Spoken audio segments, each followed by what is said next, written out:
नमस्ते, अभिवादन आपका इनोसेंट इन्वेस्टर के इस नए वीडियो में आपके लिए डिस्क्लेमर। दोस्तों, हिंदुस्तान यूनिलीवर रिजल्ट आ चुका है। परफॉर्मेंस स्टॉक की पिछले 3-4 दिनों से तगड़ी आ रही थी, एक बड़ी गिरावट हमको देखने को मिली थी। महंगाई के कारण स्टॉक हमको चीप भी अवेलेबल था। इस वक्त मैंने आपको लेने के लिए भी कहा था और बढ़िया अपॉर्चुनिटी आपके पास उस वक्त लेने की थी। रिजल्ट कैसा आया है? धमाकेदार। जी हाँ, रिजल्ट धमाकेदार है। रिजल्ट को हम एक्सप्लेन करेंगे, बहुत ही ध्यान से चीज़ों को समझिएगा। ये डेटा करोड़ में दिया हुआ है, तो इसलिए हमको कुछ एक्स्ट्रा कैलकुलेशन करने की जरूरत नहीं पड़ेगी।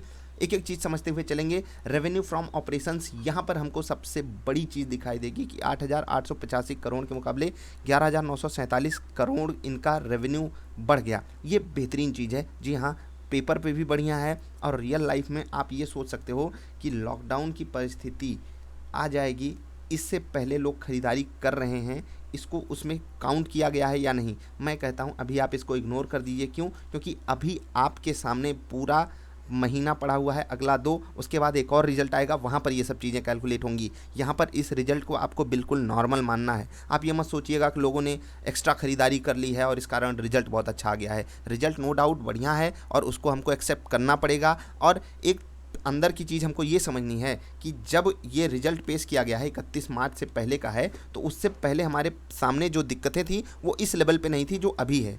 समझ रहे हो ना? तो इसी हिसाब से आपको सिचुएशन टैकल करनी है। अब टोटल इनकम को अगर हम देखना चाहें 12,241 करोड़ 9,277 करोड़ के मुकाबले बढ़िया है, परफॉर्मेंस बढ़िया है। ये क्वार्टर ऑन कंपेरिजन है और ये आपको पता है कहाँ का पूरा फाइनेंशियल ईयर का कंपेरिजन है। अब चलते हैं अगली चीज़ पे खर्चे पे। खर्चे में सबसे बड़ा खर्चा इनके लिए क्या होगा? एफएमसीजी कंपनी है तो कॉस्ट ऑफ मटेरियल, यही चीज़ इनको डेंट दे रही है, क्योंकि 2389 करोड़ के मुकाबले 3849 करोड़ का खर्चा इस कंपनी को करना पड़ा, जो कि बड़ा है। अब स्टॉक परचेजिंग वो नॉर्मल बेसिस पे लगभग बराबर रहता है इनका, तो उसको हम इग्नोर करते हैं। ओवरऑल खर्चे पे चलते हैं। 7,227 करोड़ के मुकाबले 9,433 करोड़ का खर्चा। हम थोड़ा सा जूम कर लेते हैं जिससे कि आपको कोई तकलीफ ना हो, फिर हम नीचे चलते हैं और डेटा समझाने के लिए आपको, ठीक है? थोड़ा सा नीचे चलते हैं। अब आपके सामने प्रॉफिट बिफोर टैक्स नहीं, प्रॉफिट आफ्टर टैक्स हम देखेंगे। क्यों देख रहे हैं? क्योंकि भाई टैक्सेस तो देने ही पड़ेंगे, उससे हम बचा तो सकते नहीं खुद को। खैर, यहाँ पर अगर आप देखोगे तो प्रॉफिट आफ्टर टैक्स 2143 करोड़ आया है, जो कि जस्ट पिछले क्वार्टर में 1519 करोड़ था। लगभग 40%, 15, हाँ, लगभग 40% के आसपास की आपको यहाँ पर ग्रोथ देखने को मिलेगी। बढ़िया है, दिल खुश कर दिया इस कंपनी ने ये ऐसा रिजल्ट पेश करके। क्या सब कुछ अच्छा है हर बेसिस पे? उसको हम देखेंगे। कंपनी एक बहुत ही बेहतरीन चीज़ अंत में रिजल्ट के रखती है और ऐसे ही रिजल्ट मुझे पसंद आते हैं जहाँ पर आपको एक नटसेल में चीज़ें समझा दी जाएँ।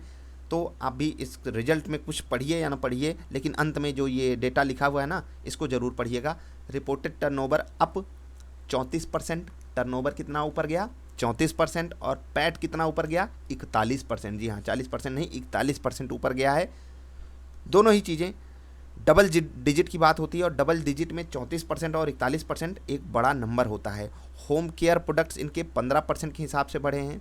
बहुत अच्छा है। ब्यूटी प्रोडक्ट्स तो और बेहतरीन तरीके से बढ़े होंगे। हम थोड़ा सा नीचे चलते हैं। Beauty 20%, food and refreshments 36%। वाह, कमाल है, बढ़िया है। और इन सब चीज़ों को देखते हुए हम कह सकते हैं कंपनी का रिजल्ट जो है वो बढ़िया है, कोई दिक्कत है नहीं। नॉर्मल बेसिस पे अगर हम रिजल्ट को देख रहे हैं, हमें खुश हो जाना चाहिए। लेकिन क्या हमारे सामने जब रिजल्ट आया उसके बाद हमें अपॉर्चुनिटी मिलती है स्टॉक को खरीदने की? नहीं। और हिंदुस्तान यूनिलीवर क्या भाग जाएगा? उसको आप ऐसे मत कैलकुलेट कर लीजिएगा कि नहीं अब तो ये भाग ही जाएगा। ये देखिए, ये जो 3 दिन से मोमेंटम आया, बाजार का भी साथ रहा और लोगों को पता था कि रिजल्ट ये बढ़िया पेश कर सकते हैं, इसी कारण ऐसा मोमेंटम आया है, ठीक है? कुछ एफएमसीजी कंपनियां हैं वहीं अटकी पड़ी हैं, आईटीसी को ही आप ले लीजिए। खैर, यहाँ पर बड़ी गिरावट आई थी, उसके बाद एक बढ़िया हमको रिट्रेसमेंट भी देखने को मिल चुका है। अगर बाजार में कमजोरी आती है तो कम चांसेस है कि ये ऊपर जाए। बाकी अगर जाता है तो 2475 रुपये ये आप रेजिस्टेंस मान के रखिएगा। वहाँ पर आप प्रॉफिट बुकिंग के बारे में सोच सकते हो। अनटिल एंड अनलेस कि ये 2475 के ऊपर कोई डिसाइसिव क्लोजिंग ना दे 10 मिनट की कुछ कैंडल्स पे, तब तक आप यहाँ पर आगे का ट्रेड कम से कम मत लीजिएगा, ठीक है? शॉर्ट साइड का ट्रेड अवॉइड कर दीजिएगा नॉर्मल बेसिस पे। अगर आप कोई पैटर्न वगैरह, इंडिकेटर वगैरह पे ट्रेड करना चाहते हो तो वो करिएगा। स्टॉक लॉन्ग टर्म के लिए अगर लेना हो तो कहाँ और कब लेना चाहिए? अभी इंतज़ार करना चाहिए। थोड़ा सा हम कोविड की सिचुएशन को अभी टैकल नहीं कर पा रहे हैं। लोगों की अचानक से खरीदारी हो सकता है इनके फर्स्ट क्वार्टर के रिजल्ट में कोई डेंट ही ना देखने को मिले हमें।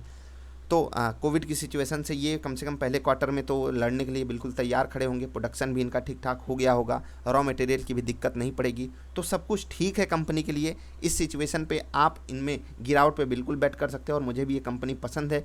किस बेस पे पसंद है आपको मैंने पहले भी एक्सप्लेन किया हुआ है। तो रिजल्ट की ये छोटी सी वीडियो जहां पर आपके लिए ज़रूरी इन्फॉर्मेशन मैं डिस्कस करता हूं, फालतू चीज़ों को इग्नोर करता हूं, आपको कैसी लगी वो बताइएगा। अगर आप चाहते हो तो अन्य एक्स्ट्रा चीज़ें भी डिस्कस हो, मार्जिन वगैरह क्या होती हैं, खैर उससे हमको ज़्यादा मतलब होना नहीं चाहिए। क्यों?